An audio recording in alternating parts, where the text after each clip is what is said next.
37 of my GEMP game review series. I'm your host, Chris Gogolin.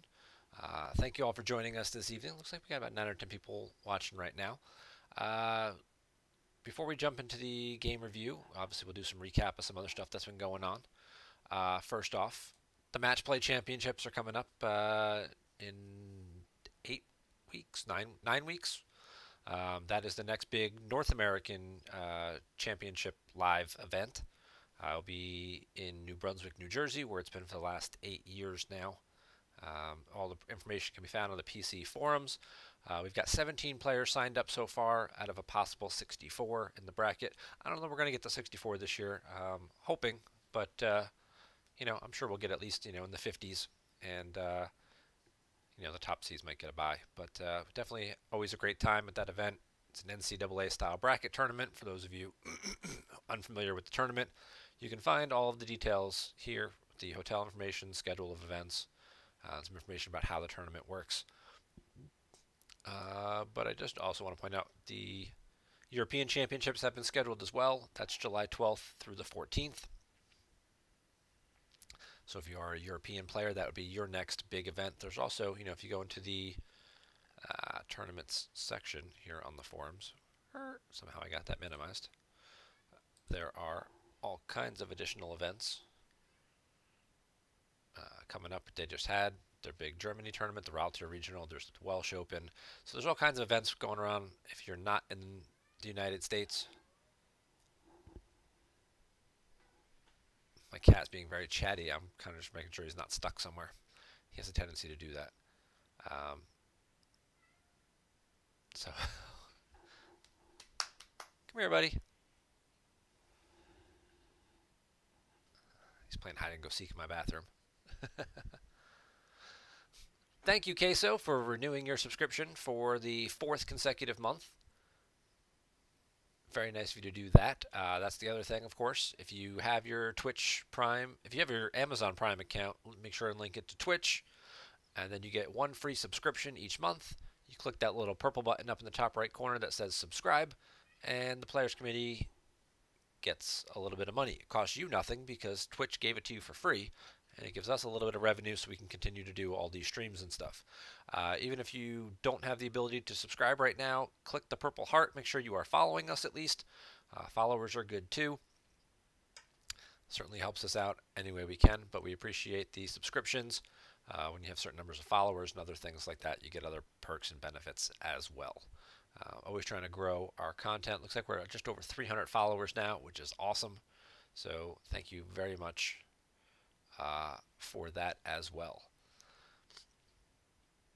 So like I said, there's all kinds of live tournaments, but if you can't make it out to one of those, what you can do is play online. The 2019 Online Championship Series has been underway here since the beginning of February. We're 11 days in, 81 season pass holders now. Absolutely insane that we had 47 last year. And I'm hoping to get a few more because there's some other people who haven't signed up yet. So we certainly could get a few more season pass holders and possibly be in. We might actually double it. If we get to 94, we double up last year, and that would be absolutely awesome. There are plenty of games left to be played. It's easier to get foils this year. We covered all that in previous shows. But all the information can also be found here on the PC forums. But we are going to take a quick peek at the standings. We've already had 2 players go 12-0 and go undefeated. In 2018, it only happened twice. It happened month 1 when Steve Salucci did it, and it happened month 8 when Johnny Chu did it. So to have 2 players, a Rebel Spy and Chris Kelly, Joe Olson and Chris Kelly, both do it. Congratulations to those guys. It's a very impressive, obviously very impressive thing to do. We were talking about it, earlier, how 10-2 was kind of the benchmark for a lot of the people who qualified last year. In those qualifying months, they kind of needed a 10-2 record, and how that may not have held up when Gavino got there. And it hasn't. Obviously, it's only the top 2 qualify each month. So unfortunately, Gavino, 10-2, great performance, but it's going to come up a little short. And I actually went back and looked at last February, which was the free month that we gave away to the Players Committee. We gave everybody a free month, just to test it out. We were testing out how the platform worked, how the tournament format and everything worked to make sure everything was good. We didn't want to charge anybody for the first month because obviously we want to make sure it was all good and up and running, and then there were no logistical issues. And there were 120 players who signed up, but only like 90 or so players actually played more than like 2 games. A number of guys signed up and then didn't play, or signed up, played 1 game, and were like, okay, I don't have time for this, or I don't know what this is, or I don't like this, or this is way too competitive for me. Whatever reason they chose not to continue to participate. And in that month, we had the 112-0, like I said, and we had 4 guys go 11-1 that month, and 3 of them didn't qualify. Chris Kelly being one of those players. So to go 11-1 in the first month and not qualify certainly had to be a big,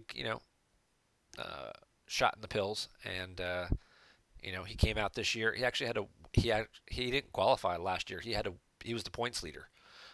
So he got the one at-large bid on the last day of the season by beating Greg Shaw in a match that we did live stream and feature.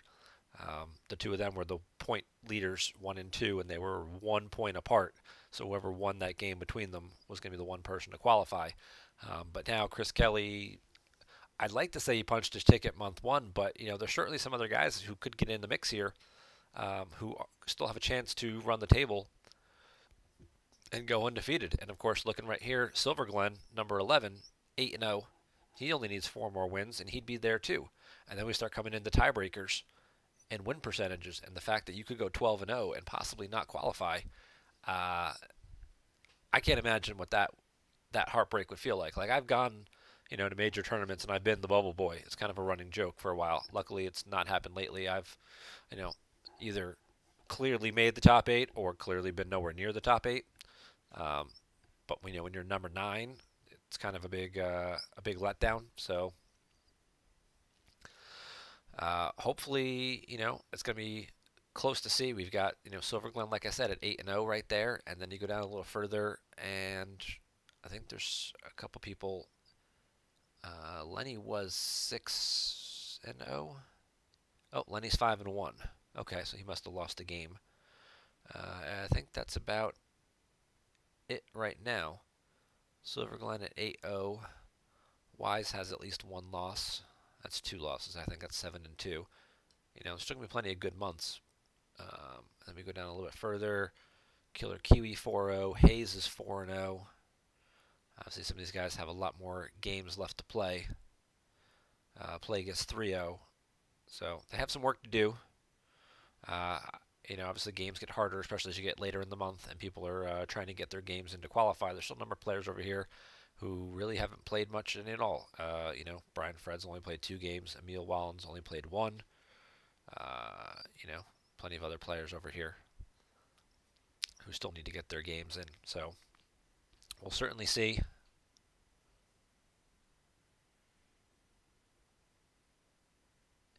Yeah, that's a good point, Chris Kelly. Chris Kelly, in Minnesota Worlds, he tied for 8th place. It was a true tie with tiebreakers, and they had to basically go down to a coin flip to figure out who 8th was. It was kind of crazy, too. So, but, yes, number 9 does get foils.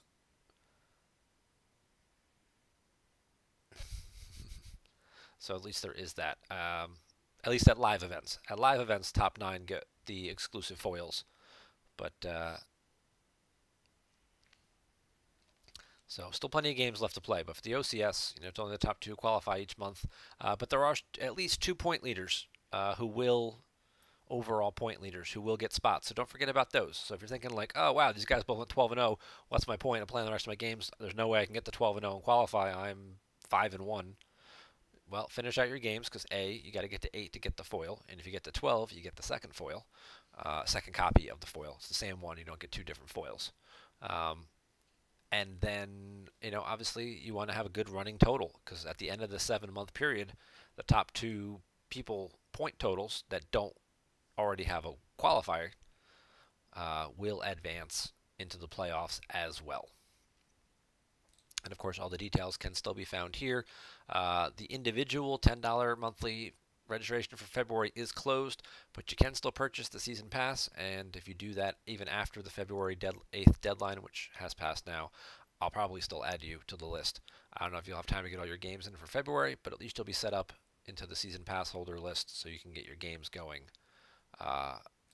after that for March and April. But I do want to go ahead and jump into a game here. Actually, I'm going to go back to the lobby because there's not much going on in the lobby tonight. Looks like there's nothing going on. I'm wondering, is there like a server restart imminent? Because it's weird that there'd be all these people in the lobby and nobody's playing. So I was wondering if there might be some type of server reboot coming, but maybe everybody's just watching my show and they don't feel like playing and watching at the same time. But I do want to take a look at this game. This one occurred earlier this week between Jared Napolitano and BryanIrish.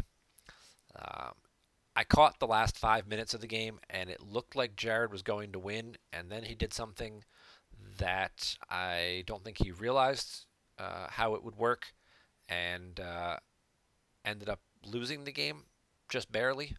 Spoiler alert. But I did want to go back through the whole game and review it, and then obviously see what we can point out, a few things that the rest of the audience might benefit from learning some of these interactive rules. Yeah, thanks, Wayne. I'm I'm clearly way more entertaining than just hanging out in the GEMP lobby, right? So Jared's playing a Hoth CRV Walker deck. He had not updated it for set 10.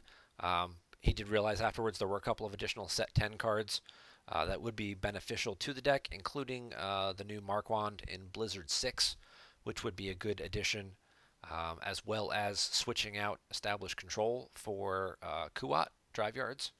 And then you wouldn't need to play like the effect pullers and the bridge for activation, and play this in like core lag. He could just play Mustafar and Vader's Castle, more of a guaranteed force activation early on, and saves a couple of deck slots as well. You do lose the Admiral's Order. We're in attack position now, which does do a little bit of ping damage with your generals, Veers and Navarre, at related sites, but certainly an opportunity to add other ways to put in ping damage, like Rebel Base Occupation or something, if you really want the additional pings. And he'll be taking on BryanIrish, playing a looks to be a standard Throne Room mains deck. Bryan just activates, pulls a docking bay, and draws and says go. Oh, there you go. He was looking for the Wisa that I guess he realized was in his force pile, so he'll get his Boss Nash Chambers with that. Oh, and a Rescue in the Clouds. Okay. Yeah, I do like the. I think there's a few more CRV options that have opened up a little bit, between Hoth now getting a little bit of a boost. Coruscant has been a stronger version to play it off of, but now with the possibility of doing like a Kuat Mustafar to get better activation, I feel like you're going to see more variety in some of the CRV decks. Maybe see Tatooine CRV as well, because then they don't need to rely on like Tatooine Jabba's Palace and do that pull chain. They could do more, get Mustafar, get that, and then play other Tatooine sites or something. So, but in this case, we're still working off Established Control. He's going to grab Fondor, which is just as good as Core Leg. Certainly gives you a better range in this particular deck, because if you're at 4 or 5, I mean, you can still go all the way to 8, but he's not playing Executor, I don't think, so Executor's a little too expensive in this deck. But we do have the virtual ice planes. There was always a problem with You May Start Your Landing, where it says once per game may take both Walker Garrison and third marker into hand from reserve deck. So if you happen to get Walker Garrison in your opening hand, you were screwed and you couldn't pull your third marker, because you have to take both at the same time to complete the pull. So what the Players Committee did was make this virtual site, 5th marker, once per game may exchange an interrupt from hand with bottom card of your reserve deck. So if you happen to get the Walker Garrison in your hand, you can put it on the bottom of your reserve deck and draw that card instead, and then do your once per game pull and take the Walker Garrison in the site. It was a very good fix. kind of been a long time coming. It was easier to do rather than trying to errata a decipher card to say and or, I guess. But definitely glad that it did get done. Excuse me. So in this case, he put trample back, and then he just pulled the docking bay. I'll get another docking bay.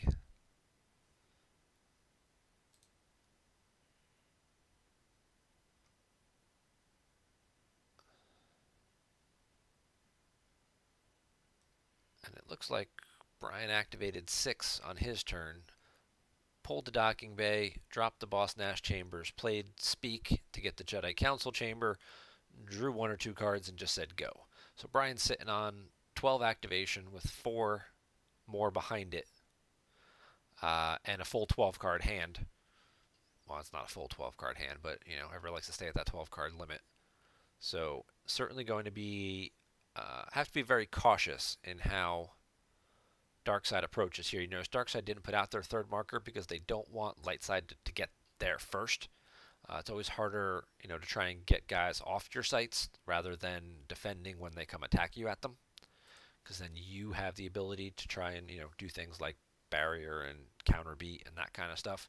You are dictating the terms a little more. So let's see what he does do here. So he drops Piet and Nemit. What does Nemit do? Once per game, may deploy, download an Imperial class Star Destroyer. That's pretty cool. While piloting Avenger, it is immune to attrition less than 4, and during battle may lose an Imperial aboard or from hand to cancel a just drawn destiny. Causes a redraw if opponent's first battle destiny. So he doesn't cancel the first battle destiny, he makes them redraw it by losing an Imperial off the ship or from hand. Okay, not bad. It does give the Avenger some immunity to less than 4, which, switching to Kuat, would also give it the same immunity. And Avenger is one of the ships you do want to play because it's also one of those Death Squadron ships that you can pull. I think it's Avenger, Stalker, Tyrant, and Vengeance are the 4 Star Destroyers that you can pull with that. And Kuat makes them immune to less than 4 and draw by themselves if unable to otherwise. So you don't even need pilots on them. I mean, obviously you want pilots, so that way you don't have to forfeit the whole ship. But, you know, this also could be a guy possibly could not make the cut or no longer be needed. Somebody, you might find a different commander or something that you could use instead. So it looks like he's just going to free up a little hand space. He's going to put these guys over here. Because of established control, they will give him an extra +1 activation. And then he will draw a couple of cards, and he does find his Avenger. And there goes a Tantive to Fondor. That has like funky game text, that Fondor.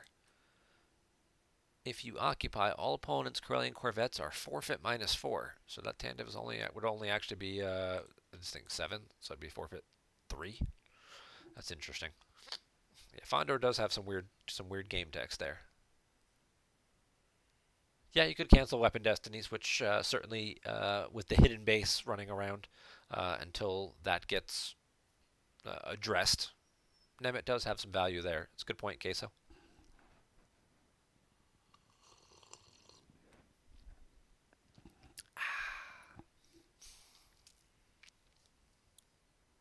Tea Earl Grey hot. And we get Solo and Rey aboard the Tantive. So that's pretty solid there. 11 power, 2 battle destiny, the ability to play an Interrupt from the Lost pile if there were any. So it looks like he's going to burn the Walker Garrison. Yep. So he's going to deploy Veers, and then he's going to play the Walker Garrison, not to the add to the drain part, the other part of the Walker Garrison, which says if Veers is at a Hoth site, you can take into hand a AT-AT. So he'll do that. He'll drop his 3rd marker, probably docking bay transit these guys over from here over to here. then they'll all get in, and possibly Veers will pilot. These guys will be passengers, and they'll move out to the third marker. You have to be mildly afraid of Chewie with Bowcaster. You know, your Tempest Scouts are, for the most part, Armor 7. Blizzard 2 is Armor 8. You know, not the easiest thing in the world to hit, but it means slightly harder than, slightly the same as like hitting a Jedi Master or something, so certainly possibilities. And he got his Admiral's Order. He plays Battle Order. Mishki's going to forgo the drain, and he's going to come try and, you know, clear this site. So he's going to put Luke and probably one or two other guys. There's Captain Hera, who will draw a second Battle Destiny. Oh, Nemeth might actually get to work. Oh, it's only while he's piloting the Avenger that he does all this cool stuff. So he doesn't really do anything while there. And there's the Chewie with Bowcaster that we were just talking about. And Chewie's going to catch a barrier. And the barrier's going to get sensed. He does have There Is No Try, though. He did pull that out, so that's a good read. And he draws a 6. Wah, wah, wah, wah. That's a bad break for Bryan. It's probably, you know, well, there's probably like 6 or 7 6s in the deck between the Jedi Lukes, the Fly Casuals, and maybe a Jedi's Resilience or something. And then he's going to trample Hera. So the barrier goes through, and he gets the ability to now play the trample on Hera, which is going to get grabbed and then sensed again. Curious, I guess, that he didn't try and sense the... Oh, I'm sorry, this is sense from the Lost Pile that Solo's playing. But still, curious that he didn't try to sense the barrier twice. I guess he realized, either didn't realize he could do it, or wasn't thinking that he was going to need to do it, and then the trample obviously comes out now. And then he's like left with no choice. But he doesn't battle. He's going to pass and he's going to wait. So you will get the 1 ping from You May Start Your Landing.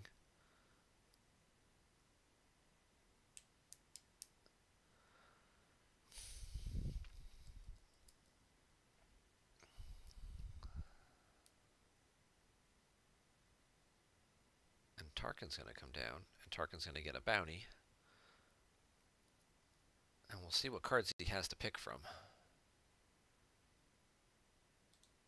Okay. I actually managed to pause it this time.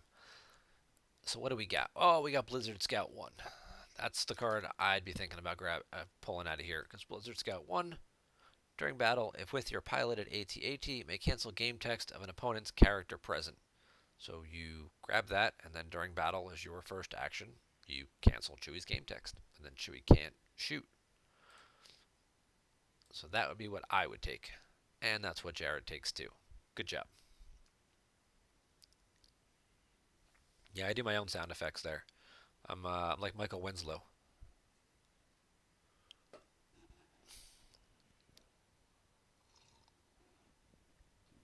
Peeks at the top card. It's the other thing Tarkin's bounty does. A lot of people forget this extra text. If on Tarkin, once per turn, peek at top card of any reserve deck. I point that out a lot. Hopefully I can keep drilling that into people's head and that sticks, because I've seen a lot of great players forget about that little blurb of text. And, you know, Star Wars cards, sometimes they have 2 or 3 functions into them, and we all get tunnel visioned into, I know what this card does. It does A. And it's like, yes, but it also does B. And B is pretty good, too. So now he's going to completely dump his hand here. We're going to get Ozzel piloting the Blizzard Scout. So he's got good power, lots of forfeit. He uses Piat to take a commander. And he grabs Krennic. And he's going to go for the battle. He'll cancel Chewie's game text. That will keep Chewie from firing. And then he'll go ahead and play Imperial Command to limit light side to 1 destiny, because he has a general in a battle at a site. And with the grabber already used on the trample, it means commands are going to get to be abused this game. He draws a 1. Tarkin can redraw that because it's less than the number of Imperials present. That's one of Tarkin's extra game texts. Okay, 4 is pretty solid. He's looking to beat... He needs to get... This 2 doesn't need to be higher than 6. He's got to cause Lightside to lose 2 characters or Luke. And he draws Blizzard 4 twice. So he gets a total of 8 out of things. So like I said, it's either going to be Luke or both of the other characters. And that'll be a destiny of 6. 6 could be Ozzel. Does Nemeth cover 6? Nemeth's 4 plus 2 from the Imperial Arrest Order, so Nemeth is 6. Okay. And Bryan does opt to lose Luke and the lightsaber.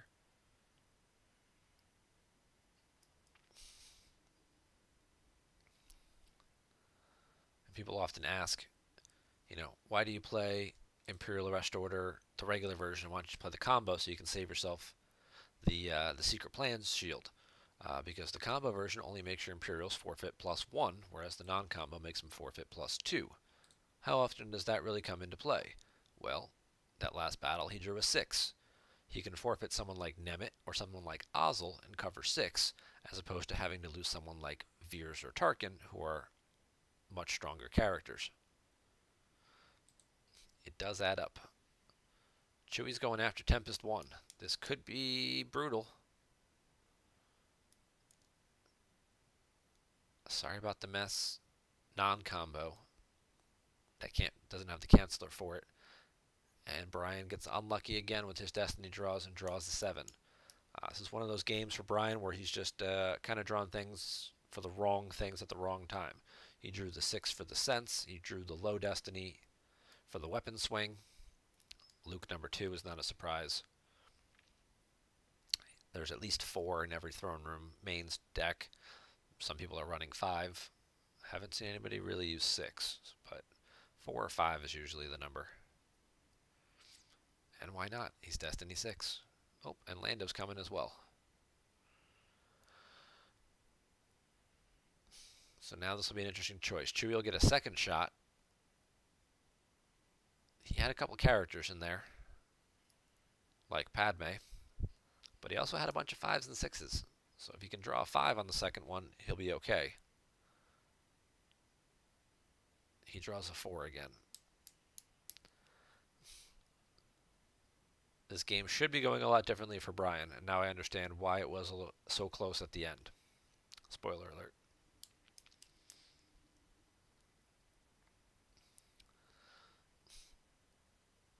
So Tarkin's Bounty checks out the top card of Darkside's reserve deck. It canceled Hera's game text. It could cancel Hera or Lando. Either one kind of has the same result here in removing a battle destiny. It draws a Corn Horn and an EPP Obi, which are probably the 2 of the lowest cards in the deck. I mean, I did see a Profundity in there as well, but... And again, his total battle destiny is 6. So if Darkseid can draw fairly decently here, they might get out of this battle with just losing like Ozzel.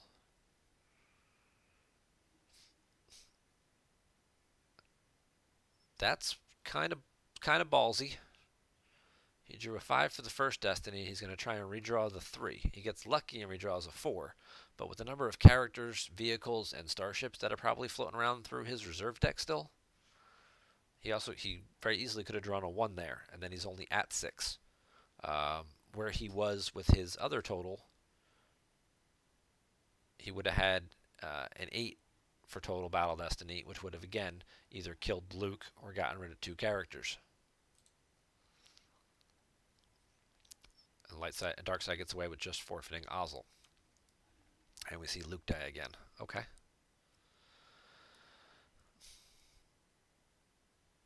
And he had just enough force left to upkeep Lando. And at this point in time, Darkseid has to start asking themselves, how long can they keep avoiding Chewie? Oh. Well, when you check the top of your opponent's reserve deck and you see a 1 there, That kind of tells you you might be okay to battle here and have to deal with Chewie's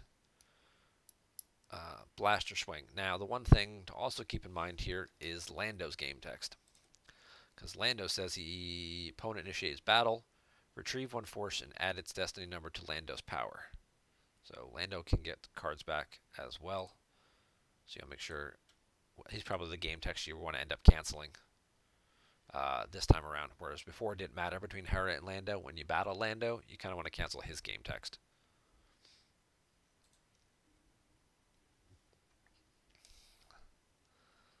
There's the Goldenrod. We saw 2 Blizzard 4s in the deck, so probably not anything to worry about there. Decrees, Grabber, Justice. There you go. Justice with Veers or evac control with Commander Luke are pretty interesting strategies there.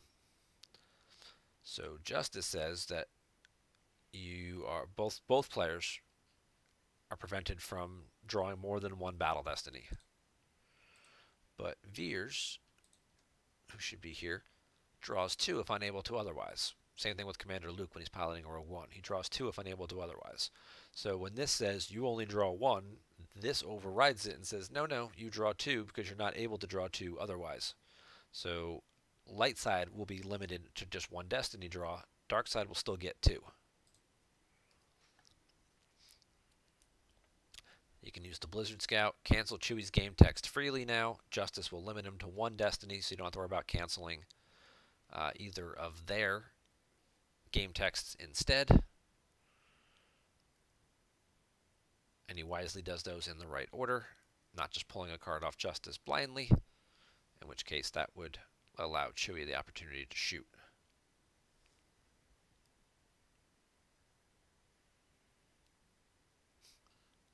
If you cancel Lando's game text, yes. So Lando retrieves the card, adds to his power, and then I believe if you cancel Lando's game text, he loses the power bonus. 99% sure that's how that works. So. Alright, so we just go to Battle Destiny here, and light side is only going to get 1, dark side's going to get 2. And dark side draws a 7, which should get rid of Lando.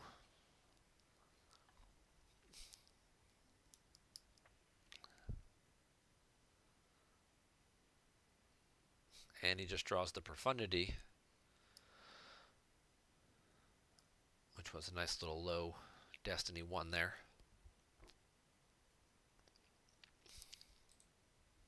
And he throws away Krennic. Pretty quickly, too. I don't know that I would have lost Krennic there, to be honest with you. I probably would have lost Piet. Piet's not adding anything to power right now. I mean, yes, he could get out and get over here and get in. But Krennic has a dual feature. We know most light side main decks play Jyn Erso. She just seems to be pretty common in a lot of them. So having this built in to force loss for being with her, instead of trying, now that your trample's already been grabbed, you may not have, you might have 1 other trample, but you may not have another way of spy removal. So if you win this site, and then they're like, fine, you can have it, and then just throw Jyn down, and you can't find your other trample, or, you know, you gets grabbed and they sense it, Krennic would at least give you the option to be able to still do 2 damage a turn, which, you know, at this point, Piet's not doing anything for you. He's an admiral you can move into space to then play Imperial Command with, but you don't necessarily need Imperial Command right now because you still have a couple cards on Justice.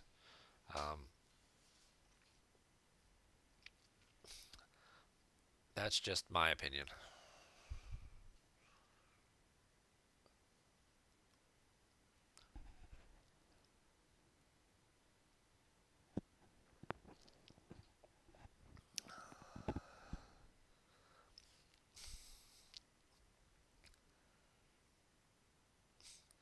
So Piet gets out to apply his personal power, and Tarkin moves over to the Blizzard Scout, and then he does draw a couple of cards. So I guess he's figuring, well, Chewie's not going to shoot Piet. What else can Bryan really have? Well, we've already lost one Luke with lights. Two Lukes have already gone. See, there's Jyn Erso. I swear I didn't watch this part of the game. I only caught the last 5 minutes of the game, but in my mind, that's just kind of how this was going to play out at some point. Qui-Gon easily could have also come down. Qui-Gon swings, hits Piet, Blizzard, Chewie shoots. I mean, you only would have gotten one swing because you would have canceled the game text of whatever other character, I guess, with the Blizzard Scout. So, like, Chewie shoots, and then Qui-Gon doesn't get the swing. So Piet, I guess, was safe. Unless it was another Luke with a third Luke with a second saber. Would have been the only scenario where that wouldn't have worked out. But now he's got the trample, and he can check the top card of his reserve deck with Tarkin's Bounty, which he does wisely. And then he'll cause the one force loss. Bryan's down to 4 cards in hand. He's already lost 1 sense and already used Solo to play it from the loss pile. Oh. Oh no. He opts not to trample. He had it. It was a 4. Jin's only a 3 ability. I don't know if he was afraid of their tracking us, subtracting 1 from it. But he certainly missed an opportunity there to trample Jyn.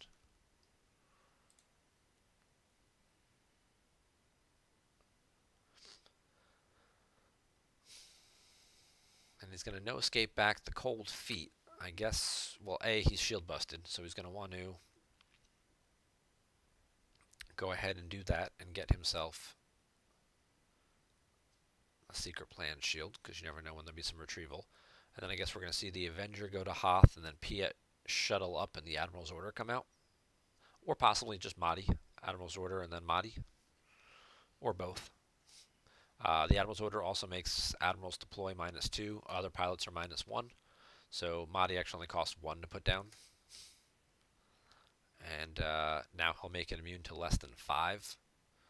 From the Admiral's Order being less than 4. And then he adds 1 to it. So the Avenger's immune to less than 5.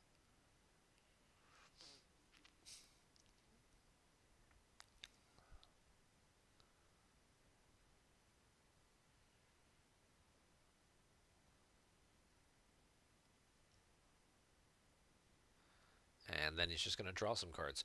I guess he didn't. He was afraid of their tracking us, subtracting 1 from it, and wasting his last trample pull or trample attempt since it's already grabbed. And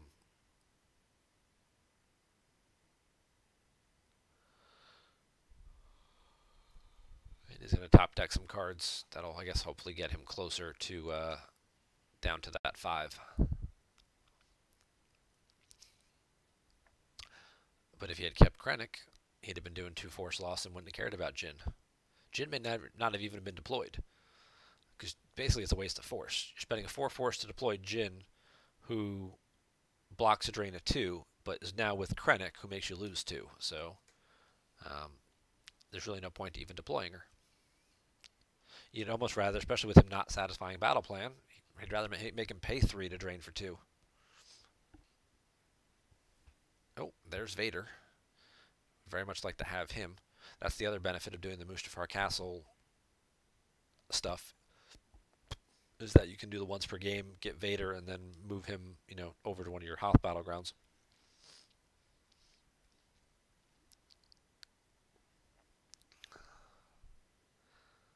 So,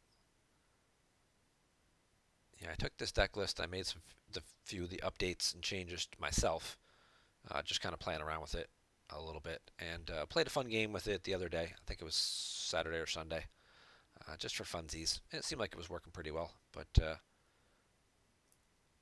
obviously I need more practice with it.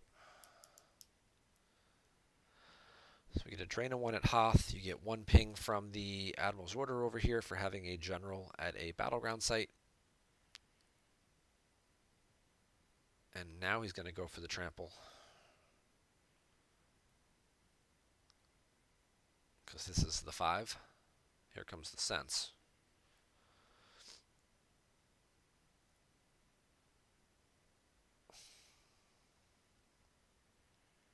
Well, That is unfortunate. It does make you wonder too. Did Bryan have the sense last turn, or was it one of the couple of cards that he drew at the end of his turn?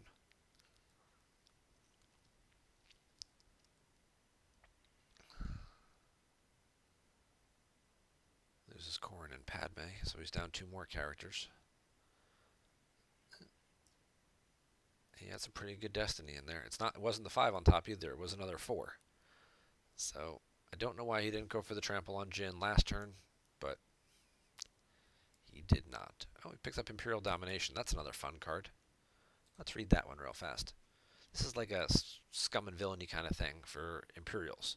It's lost if you're not Imperial character or starship on table. So if you're playing only Imperials, which means no droids, which means no U-3PO or anything like that, unless you occupy fewer locations than opponent, which he currently does. If you win a battle, retrieve an Imperial, and during battle, may take an Imperial just drawn for Destiny into hand to cancel and redraw that. So if he gets another battleground or 2, then when he wins the battle, he gets to retrieve a guy. And if he happens to draw a guy for Destiny, he gets to take him into hand and draw a second Destiny instead. Not a lot of decks that use that. Imperial Entanglements being the most commonly used deck, because that one's only allowed to play Imperials anyway. You probably see that in some Ral Ops builds now as well. I'm sure some of them are just running straight Imperials and not messing around with like Maul and things like that. Which is still pretty good, but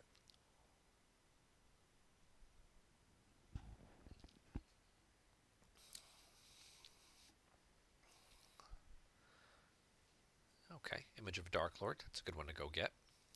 It's only a drain of 1 here. You can't put it over here because it only goes on planet sites. So you can slap it on the docking bay and make that basically a drain of 0.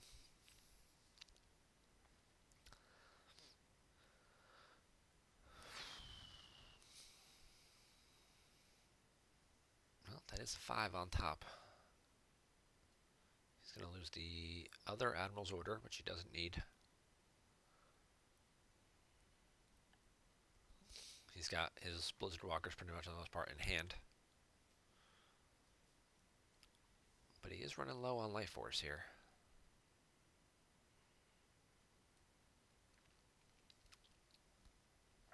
Oh, now Luke's got a second lightsaber.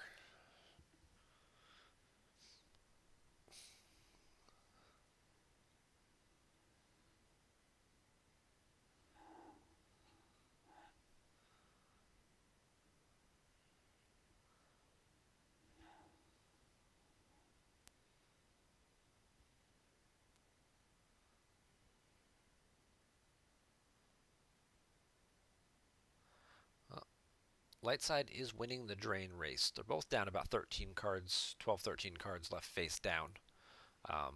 But Lightside is ahead in the drain race there. You've got 1 and 2, and then this is a drain of 2 as well. So they're doing 5, and Darkside is doing 3 damage back, 1 at the system, 1 for the Admiral's Order, and 1 for You May Start Your Landing.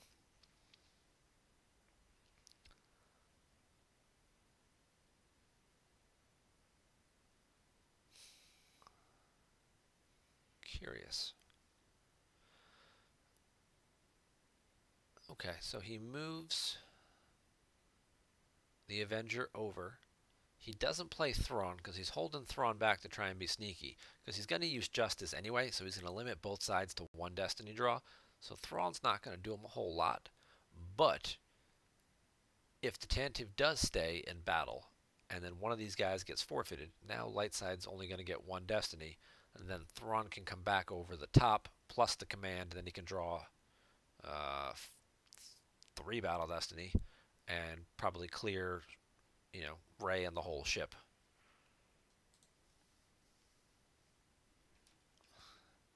I don't think the Tandem is going to stay. I think the Tandem's just going to move to Hoth. I think he's content to just trade these ground drains because he's ahead right now. I think now he's looking for like used interrupts and stuff that he can play and put back.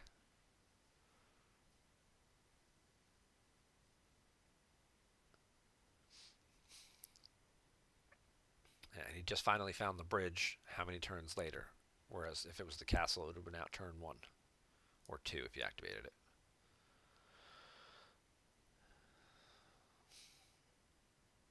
he's going to try and alter the image of the Dark Lord. And it's alter V, so therefore it will not lose any force to there is no try. And it is successful.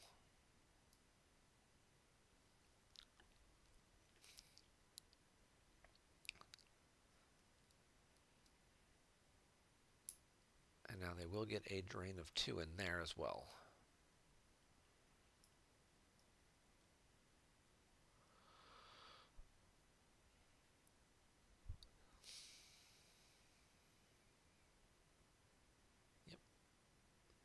Losing all the expensive stuff because he can't afford to deploy it really anymore. He's only got 7 cards down. You can't deploy an 8, an 8 deploy Star Destroyer when you only have 7 force left.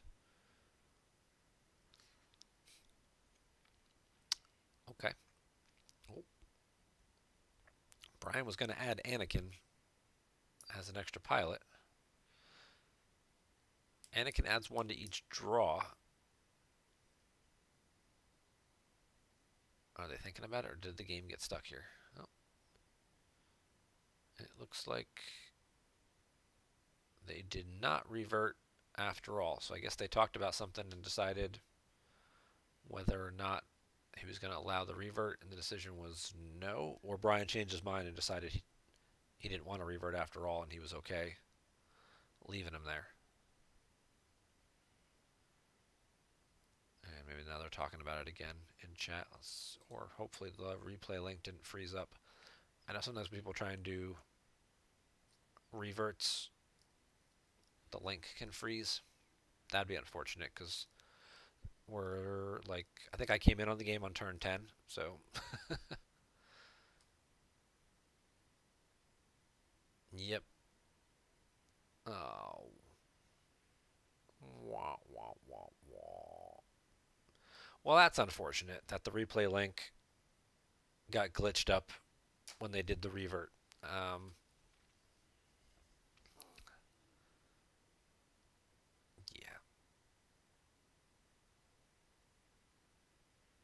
All right. Well, as long as we have the link up, I will go ahead and talk about at least the mechanic that would have potentially won Jared the game.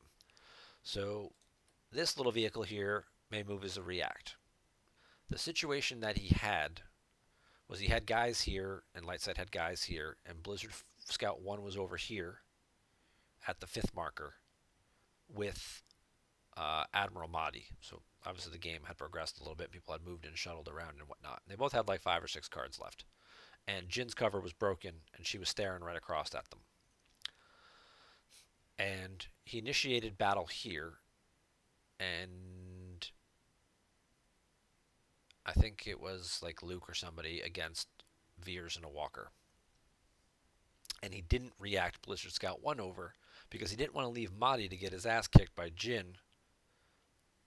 But the thing with reacting, when you react a vehicle and it has capacity slots, anybody who's at that location may embark aboard the vehicle before it moves, if it can hold them. Then the vehicle moves, and then anybody aboard can get back out. You embark, move, disembark. You can't do it the other way. You can't kick somebody off and leave them there and then move the vehicle over and then pick somebody new up at the new site. It's embark, move, disembark. And if he had done that, then he would have picked up Mahdi, would have moved over, would have won the battle, canceled whoever it was his game text. I think it was Ray's game text maybe or something like that. So she wouldn't have added 1 to the destiny draw. He would have drawn a 5. It would have lost only Mahdi, and then would have been able to like overflow and clear the site or whatever afterwards, or just drain through it or whatever. But he was afraid of Mahdi getting beat up at the 5th marker and forgot that whole little embark, move, disembark mechanic. So I did wanted to focus on that and at least mention that to everybody who was watching. I'm sorry we didn't get to see the end of the game, but again, that's a little glitch in GEMP sometimes. I'm going to take a quick second here and wet my palate. We'll pop back into the GEMP lobby in just a second, see if there's any games going on we can hop into and do a little live commentary on. As long as I'm doing that, housekeeping stuff, if you're not following the PC, please do so. Please click that little link and follow us. Also, if you scroll down a little bit down the page, you'll see some other panels. That's my personal Twitch and YouTube page. You can follow me on there. Always appreciate it. You'll also see Wise's Twitch page as well. Wise has been streaming all of his OCS games. We're going to try and get him a better headset microphone thing so you can everybody can hear him. Because Tom's not a loud talker to begin with, and whatever microphone setting he's got going on has not been working out the greatest for him. But still follow Tom because he has some very in-depth commentary and strategy on his thought process throughout his games. But hold that thought.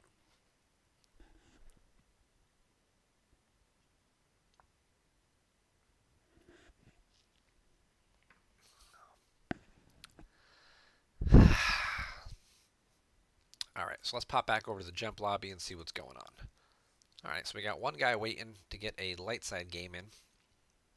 And then we've got 2 people already playing.